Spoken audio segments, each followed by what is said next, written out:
مولانا ارشد اور ان کی اہلیہ کی صحت و سلامتی کے لیے باوجود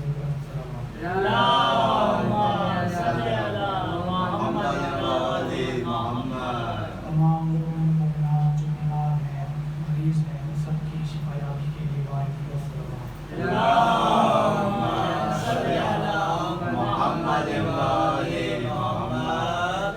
ہم سب کی توفیقات خیر میں اضافے کے لیے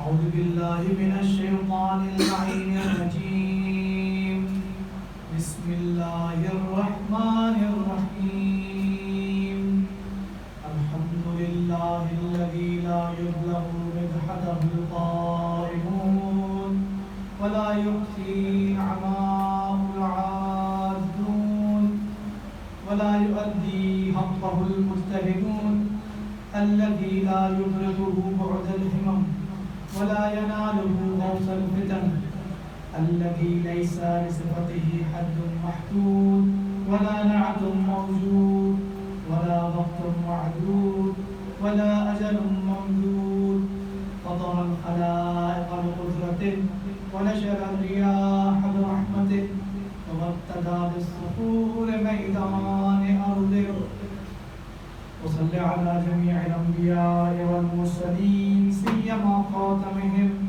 وأفضلهم سيدنا وسيد الكونين جد الحسن والحسين عن أبي القاسم المصطفى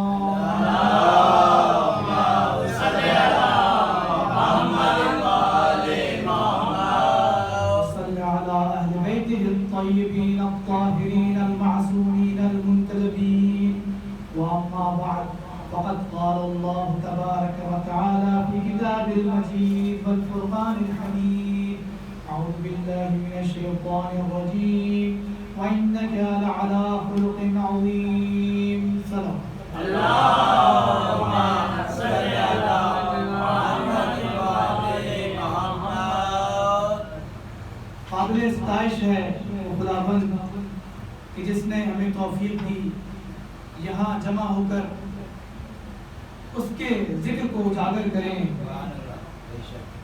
اور شکر ہے اس خدا کا کہ اس نے ہمیں ایک عظیم نعمت یعنی نعمت ولایت علی ابن ابی طالب سے نوازا اور اس کا دائمی درود ہے محمد و آل محمد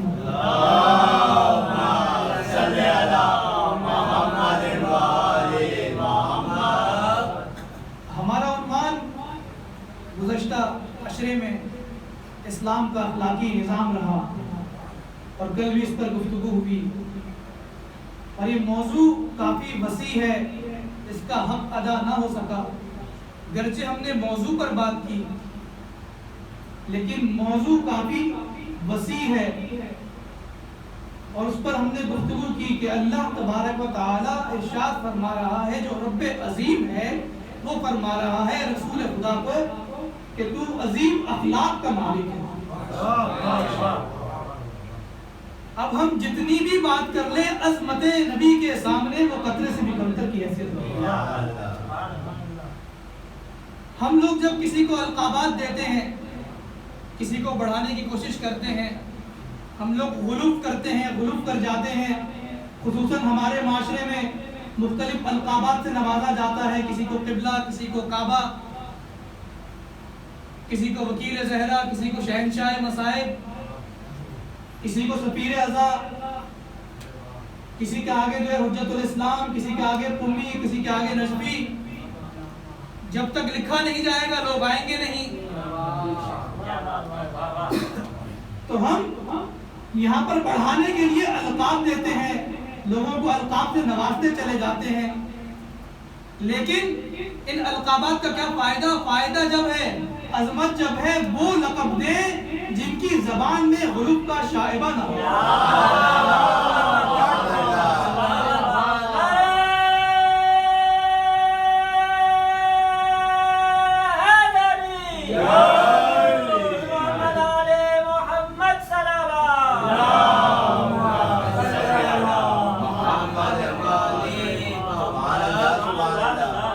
جن کی زبان کے اندر غلوب کا شائبہ نہ ہو وہ لقب دے علی وجہ اللہ، علی کرم اللہ، علی عین اللہ،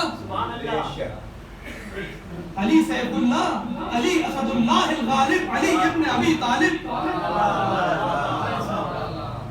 عظمت تو تب ہے کہ وہ لقب دے، وہ ایسے القاب سے نوازے جس کی زبان میں غلوب کا شائبہ نہ ہو، جو حق بولتا ہو بلکہ حق کیا بولتا ہو خود عین حق ہو، یعنی ذات باری تعالی۔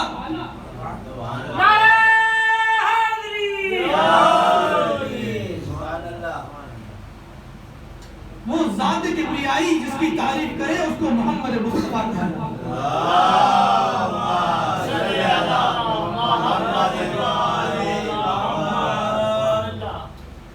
رسول خدا کی تعریف کر رہا ہے، اس پر بہت کم گفتگو کی ہم نے، اور جتنی بھی گفتگو کی جائے کم ہے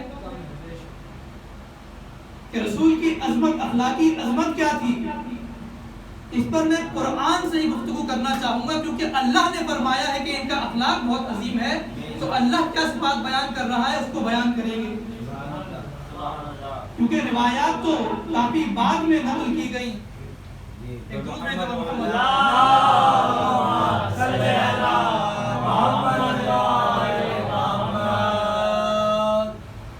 روایات پر پابندی لگا دی گئی تھی، 100 سال تک روایات رسول خدا سے نقل کرنے پر، بیان کرنے پر، اس کو مکتوب صورت میں لکھنے پر پابندی تھی۔ عجیب لوگ تھے کہ جس کا کلام کے بارے میں خدا فرمائے ما ینطق عن الہوى ان هو الا وحی یوحی، جس کا کلام وحی ہوا کرتا ہے، جس کا کلام نور ہوا کرتا ہے، جس کا کلام عین وحی ہوا کرتا ہے، اس پر پابندی لگاتے تھے۔ رسول کے جانے کے بعد حدیث نقل کرنے پر اور مکتوب کرنے پر، کتابت کرنے پر پابندی لگاتے تھے، اور جب رسول خدا آخر عمر میں کہتے تھے لے آؤ کاغذ و قلم میں لکھ دوں تاکہ تم گمراہ نہ ہو، اور رسول خدا کو لکھنے نہیں دیتے۔ ڈر اور خوف اس بات کا تھا کہ فضائل علی بیان نہ ہو جائے،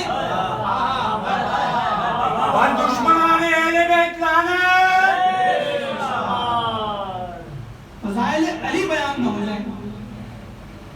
اور جب اگلے حکمرانوں نے فضائل علی کو چھپانے کی کوشش کی، اللہ کا وعدہ ہے کہ تم اللہ کے نور کو بھوکوں سے بجھانا چاہتے ہو، اور اللہ کا وعدہ ہے کہ وہ اپنے نور کو کامل کرتا رہے گا۔ لوگوں نے علی کے فضائل کو چھپانے کی کوشش کی، علی چمکتے ہوئے ستارے کی طرح چمکتے رہے۔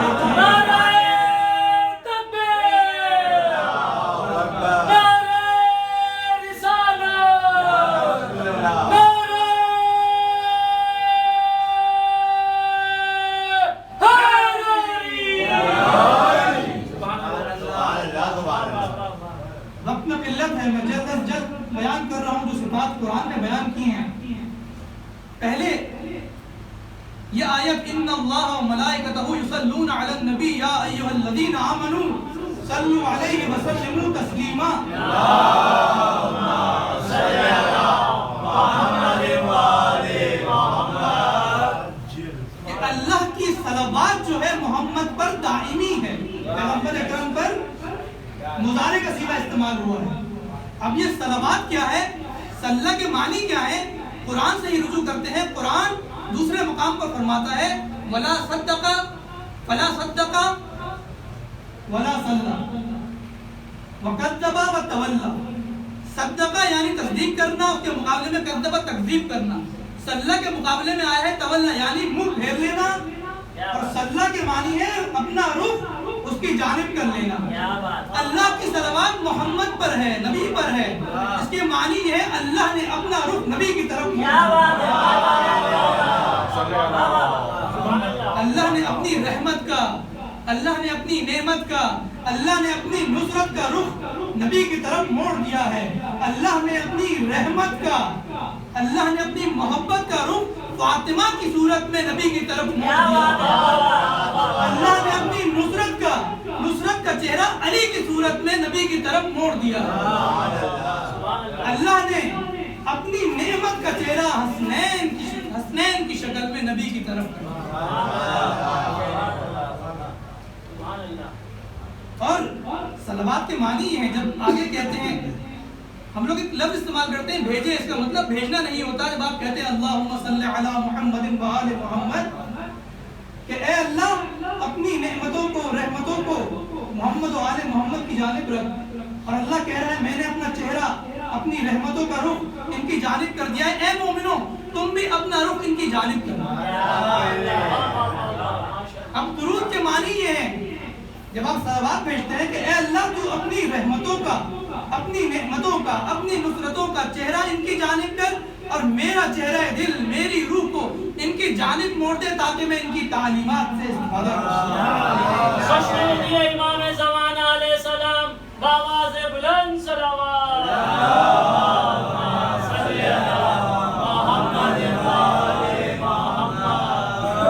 دوسری آیت قرآن فرماتا ہے یا ایھا الذین آمنوا، اے مومنوں، اے ایمان لانے والو، لا تدخلوا بیوت النبی الا ان یؤذن لکم، نبی کے گھر میں داخل نہ ہو جب تک کہ اجازت نہ مل جائے. پہلے گھروں میں پردے لگے ہوتے تھے، اس طرح دروازے نہیں تھے. جب تک کہ اجازت نہ مل جائے گھروں میں داخل نہ ہو. کس لیے؟ لوگ بہت سے بھوکے تھے، امیروں کی بات نہیں ہو رہی. وہ غذا کی طلب میں نبی کے پاس آتے تھے اور غذا تناول کرتے تھے. اور اس زمانے میں گھر چھوٹے ہوتے تھے، 3 کمروں کے، 2 حجروں کے. آج کے زمانے کی طرح کوئی بڑے گھر نہیں تھے. اب جب لوگ آتے تھے غذا تناول کرتے تھے، مستأنسین للحدیث، کہ وہ وہاں پر باتیں کرنے کے لیے بیٹھ جاتے تھے. ایک تو رسول خدا کی صحبت چھوڑنے کا کسی کا دل نہیں کرتا.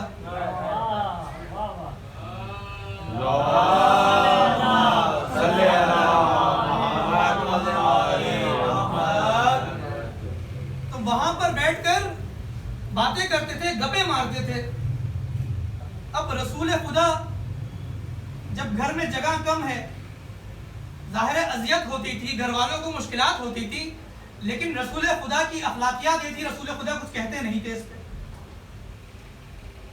قرآن فرماتا ہے فائدہ طعمتم، جب تم لوگ تم لوگوں کھانا دے دیا، کھانا کھا لیا تم لوگوں نے، فانتشروا، اب چلے جاؤ، رسول کو اذیت نہ پہنچاؤ. رسول تم سے شرم کرتے ہیں، حیا کرتے ہیں، تم کو جانے کا نہیں کہتے. یہ رسول کی اخلاقیات ہیں کہ وہ اتنا تمہارا لحاظ کرتے ہیں، اور اللہ کو یہ گوارا نہیں ہے کہ اس کے نبی کو اذیت پہنچے. اور یہی تو محبت کے تقاضے ہیں کہ جب محبوب کو اذیت پہنچتی ہے، محبت کرنے والا پریشان ہوتا ہے.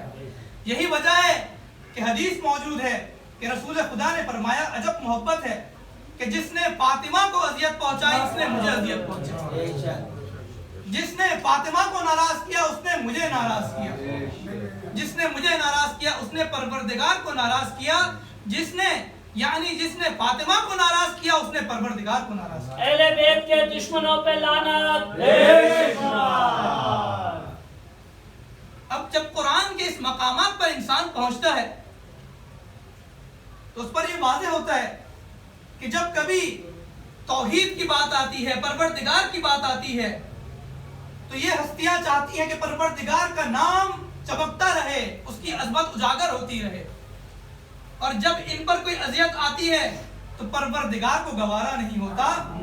تو اس کلام میں معلوم یہ ہوتا ہے، کسی مقام پہ یہ معلوم ہوتا ہے، جب یہ بیان کرتے ہیں، گفتگو کرتے ہیں، تو معلوم ہوتا ہے کہ یہ ہستیاں عاشق ہیں، پروردگار معشوق ہے. جب پروردگار گفتگو کرتا ہے، کلام کرتا ہے، تو معلوم ہوتا ہے محبت کرنے والا پروردگار ہے اور محبوب یہ ہے. درود بھیجیں محمد صلی محمد محمد. اس سے بہتر درود ختم کریں. اللہم صلی علی محمد محمد. اور رسول خدا ان کی باتوں کو سنتے تھے. اور رسول خدا کی جو دوسری آیت بیان کرنے جا رہا ہوں اس میں یہی ہے کہ مشرکین جو منافقین تھے، وَمِنْهُمُ الَّذِينَ، اور منافقین میں سے کچھ وہ ہیں جو نبی کو اذیت پہنچانا چاہتے ہیں. کیا کہتے ہیں؟ کیونکہ نبی ہر انسان کی سنتے تھے، ہر عام انسان کی جو گفتگو کرتا تھا. کوچہ و بازار کے لوگ، کوئی دانشمند لوگ نہیں، کوچہ و بازار کے لوگ اطمینان کے ساتھ سنتے تھے. تو بعض لوگوں نے نبی کو اذیت پہنچانے کے لیے کہنا شروع کر دیا یہ کان ہے. یقولون هو اذن، کہنے لگے کہ یہ کان ہے، اتنا سنتے ہیں. جبکہ ہماری سیرت ایسی ہونی چاہیے کہ ہم بھی لوگوں کی بات کو بطور کامل سنیں، ان کی قطع کلامی نہ کریں. یہاں پر جو لیڈر ہوتے ہیں وہ عوام کی سنتے نہیں ہیں، وہ لوگوں کی گفتگو کو سنتے نہیں، اپنے مخالفین کی رائے کو سنتے نہیں.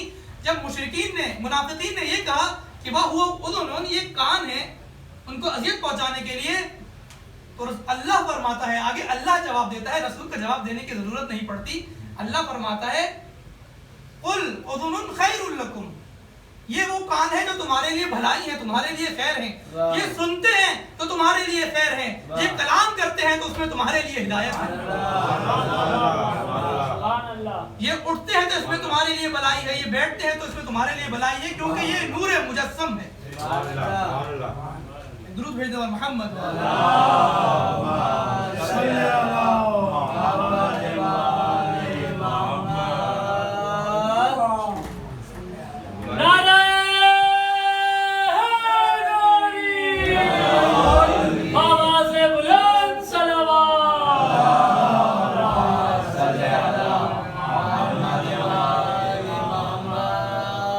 سیرت نبی یہ ہے کہ سننا چاہیے. ہم لوگ بولتے زیادہ ہیں، سنتے کم ہیں.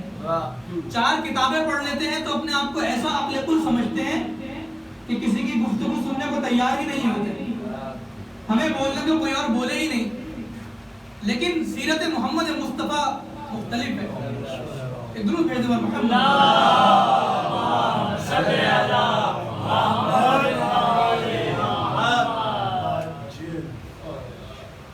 دوسری آیت جو قرآن میں اللہ ارشاد فرما رہا ہے وَلَقَدْ جَاءَكُمْ رَسُولٌ مِّنْ أَنفُسِكُمْ، کہ بتحقیق تمہارے درمیان رسول آئے جو تم میں سے تھے. ان کی صفت کیا ہے آگے؟ عزیزٌ علیہ ما عنتم، کہ جو تم پہ مشقتیں گزرتی ہیں، جو تم پہ تکلیفیں آتی ہیں، یہ نبی کے لیے برداشت کرنا بہت مشکل ہے. یعنی وہ اپنے مفادات کو نہیں دیکھتے، اپنے مقاصد کو نہیں دیکھتے، بلکہ تمہارے لیے بہت فکر مند ہے. حریص علیکم بالمؤمنین رؤوف الرحیم، وہ تمہارے لیے بھلائی چاہتے ہیں، بہت فکر مند ہیں، تڑپتے ہیں تمہارے لیے، اور وہ مؤمنین کے لیے رؤوف اور رحیم ہے. اللہ نے اپنے نبی کو اس صفت سے یاد کیا ہے جو اس کی اپنی صفت ہے کہ وہ رؤوف بھی ہے، رحیم بھی ہے. تو معلوم ہوتا ہے محمد مصطفیٰ مظہر صفات الہی ہے. دوسرے مقام پر مولا حسین علیہ السلام فرماتے ہیں کہ ہم وہ ہیں جن کے واسطے سے اللہ نے اپنی رحمت کو وسیع کر دیا. یہ مظہر رحمت الہی ہے، بلکہ سبب رحمت الہی ہے. ان کے سبب اللہ نے اپنی رحمت کو وسیع کر دی. آواز بلند نعرے سلوات. صلی اللہ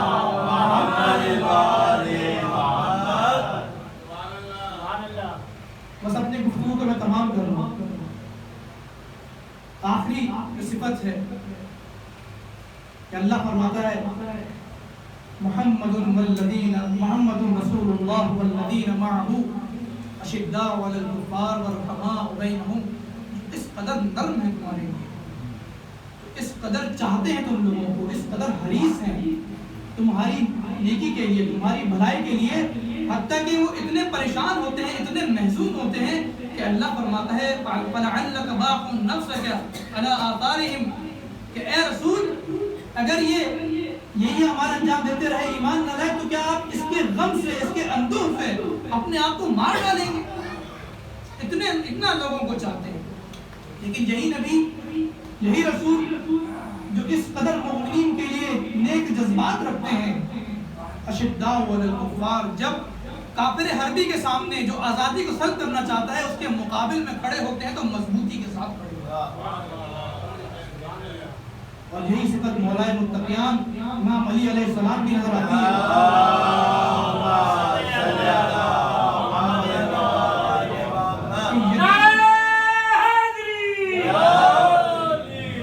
یتیموں کو جب غذا تقسیم کرنے جاتے ہیں گریہ کرتے ہیں، روتے ہیں، اشک بہاتے ہیں، لیکن جب کفار کے سامنے، منافقوں کے سامنے تلوار اٹھاتے ہیں تو اس قدر اشداء ہوتے ہیں، مضبوط ہوتے ہیں کہ کوئی طاقت ان کو ہلا نہیں سکتی۔ بس آپ کی زحمتیں تمام، وقت پورا ہو گیا، جلوس سے نکلنا ہے، 40 نزدیک ہے، بہت سارے لوگ کربلا پہنچ،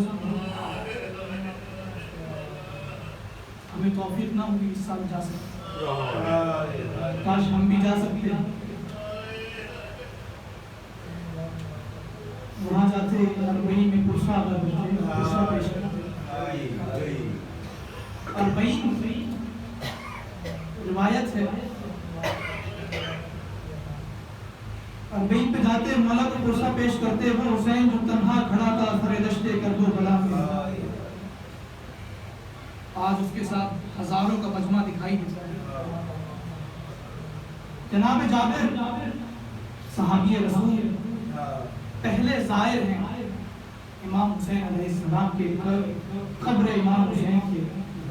جناب زائر نابینا ہو چکے تھے، جناب عطیہ کے ساتھ جو بہت فاضل انسان ہیں ان کے ساتھ کربلا کی خاک پر پہنچے۔ جب کربلا کی زمین پر پہنچے ہیں تو پہلے فرات کے سامنے گئے، فرات کے پاس گئے، نہ جانے فرات کے پاس جب گئے تو جابر نے کیا کہا ہوگا، کیا سوچا ہوگا اور کیا بولا ہوگا، نہ جانے کیا کہا ہو، شاید یہ کہا ہو کہ فرات تجھے شرم نہیں آئی کہ تجھ سے درندے جانور پانی پیتے رہے لیکن فرزند رسول حسین ابن علی یہاں پر ذبح کر دیا گیا، پیاسا ذبح کر دیا گیا۔ جابر نہر فرات میں گئے، غسل زیارت کیا، اور روایت کے جملے ہیں کہ قبر امام حسین کی جانب اس طرح آئے ہیں کہ زمین کربلا کو سونگتے جاتے ہیں، اس کی خوشبو کو سونگتے جاتے ہیں، جہاں پر قبر حسین ہے جب وہاں پہنچتے ہیں اس کی خوشبو کو محسوس کرتے ہیں اور زمین کا بوسہ لینا شروع کرتے ہیں، اور بوسہ لیتے جاتے ہیں اور کہتے ہیں حبیبی حسین، حبیبی حسین، اے میرے حبیب حسین، اے میرے حبیب حسین۔ جابر کو یہ توقع تھی کہ قبر سے آواز آئے گی، جب یہ توقع تھی جب قبر سے آواز نہ آئی تو ایک جملہ کہا ہے، جناب جابر کہتے ہیں کہ اے حسین میرا جواب نہیں دیتے ہو، پھر آگے کہتے ہیں کہ وہ کیسے جواب دے جس کا سر پر سہو دور ہو، جس کا سر قلم کر دیا گیا ہو، جس کا سر نیزے پر بلند کر دیا گیا ہو اور شام کی گلیوں میں پھرایا گیا ہو۔ ایک یہ ظاہر کربلا ہے، ایک یہ انداز زیارت ہے، دوسرا انداز زیارت ہے جب قافلہ واپس آیا ہے سیران کربلا کا۔ روایت کے جملے ہیں کہ جب یہ قافلہ کربلا میں پہنچا تو تسبیح کے دانوں کی طرح بکھر گئے، ہر کوئی اپنے شہید کی قبر پہ جا کے رونے لگا، گریہ کرنے لگا۔ سید سجاد بابا کی قبر پہ آئے ہوں گے، زبان حال بیان کر رہا ہوں، نہ جانے کیا آپس میں گفتگو ہوئی۔ سید سجاد نے کہا ہوگا بابا جہاد اکبر بہت مشکل تھا، بابا اپنا سر اللہ کی راہ میں کٹا لینا آسان تھا، لیکن ماؤں بہنوں کے ہاتھوں میں رسل ملی ہو، شام کا بازار ہو، ماؤں بہنوں کے سر پہ ردا نہ ہو، بابا یہ بہت مشکل تھا۔ بابا اللہ کی راہ میں تیر کھانا، نیزے کھانا آسان ہے بابا، لیکن آپ کے سر پر جب آپ کا سر جب نیزے پر بلند تھا میرے لیے بہت مشکل تھا۔ جب ہم شام میں داخل ہوئے لوگ آپ کے سر کی طرف پتھر پھینکتے تھے، جو پتھر آپ کے سر پر لگتے تھے، میرے لیے بہت مشکل تھا برداشت کرنا، اور جب نشانے خطا ہوتے تھے تو مقدرات عصمت پر لگتے تھے، یہ پتھر زینب کبریٰ پر لگتے تھے۔ بابا شام کا سفر بہت مشکل تھا، جب ہم شام میں داخل ہوئے ہمیں خارجیوں کی طرح لایا گیا، ہمارے سر پہ خاکستر پھینکے گئے۔ بابا اللہ کی راہ میں ذبح ہو جانا آسان ہے، بابا میرا کلیجہ پھٹ گیا۔ جب شام کا دربار تھا ایک شامی شخص آیا، میری ماں آئی، میری بہن کی جانب اشارہ کر کے کہتا ہے حبلی ہادہ الجاریہ، مجھے یہ کلیج بخش دو۔ بابا میرا کلیجہ پھٹ گیا جب میں نے دیکھا کہ یزید شراب میں مست بیٹھا ہے شراب پی رہا ہے نشے میں ہے اور آپ کا سر رکھا ہے چوبے خیزرہ منگوائی اس نے وہ آپ کے نبی اطہر کی بھی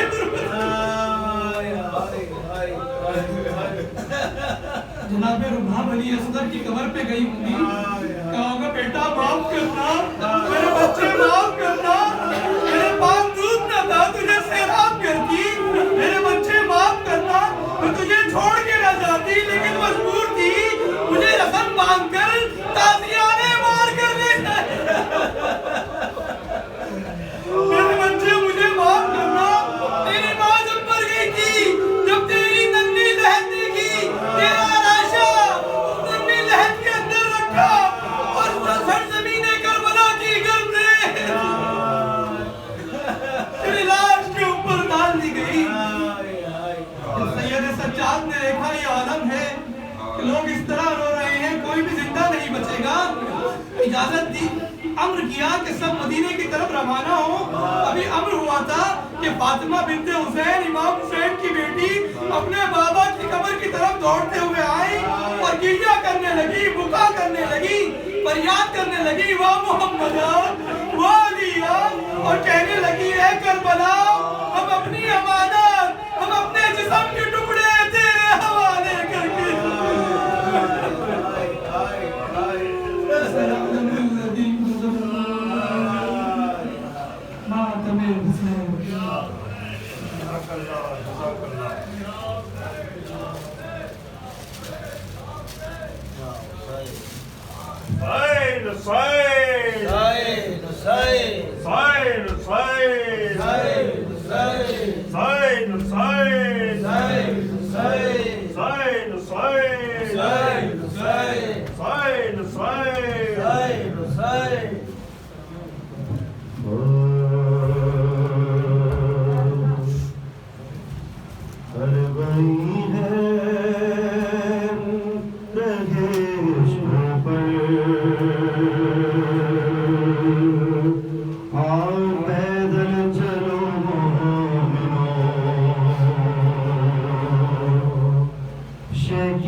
پہنچو گے تم کربلا